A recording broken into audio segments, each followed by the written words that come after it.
भाइ यहाँ आउनु त तपाईँलाई सम्मान गर्न चाहन्छु यहाँ आउनु त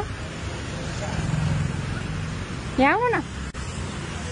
तपाईँले धेरै योगदान दिनुभएको छ कि हाम्रो देशको लागि भनेर यहाँ आउनु त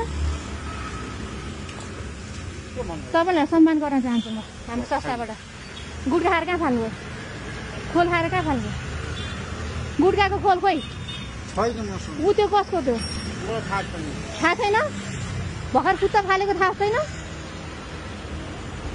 धेरै हाम्रो देश चाहिँ सफा बनाउनलाई अभियानमा तपाईँले साथ दिनुभएको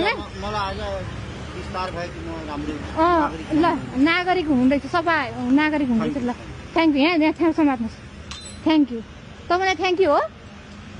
यो फाल्नु राम्रो हो कि होइन बाटोमा फाल्नु फोहोर बाटोमा यस्तो गुड्का खाएर फाल्नु राम्रो हो कि होइन नराम्रो हो ल टिप्नुहोस् न ल टिप्नु त ल हाम्रो गल्ती भयो त्यही पनि सम्मान पाउनु भयो नि त तपाईँ त मबाट तपाईँको गल्ती भयो ल टिप्नु त कहाँ हो गुड्का तपाईँको गुड्का कहाँ खाएर फाल्नु भयो तपाईँले देखाउनुहोस् त गुड्का कहाँ खाएर फाल्नु भयो आउनु त ल गल्ती भयो हो ल पकेटमा यसरी ठाउँ राख्ने ठाउँ रहेछ त आज सम्मान पाउनु भयो मलाई चिन्नुहुन्छ मेरो नाम आशिका तामाङ हो दिदी हाम्रो सम्मान भएन हाम्रो बेइज्जती भइरहेको हो ए बेइज्जती भयो हाम्रो गल्ती हो यस्तो अब गल्ती नगर्ने कहिले जिन्दगी नगर्ने ल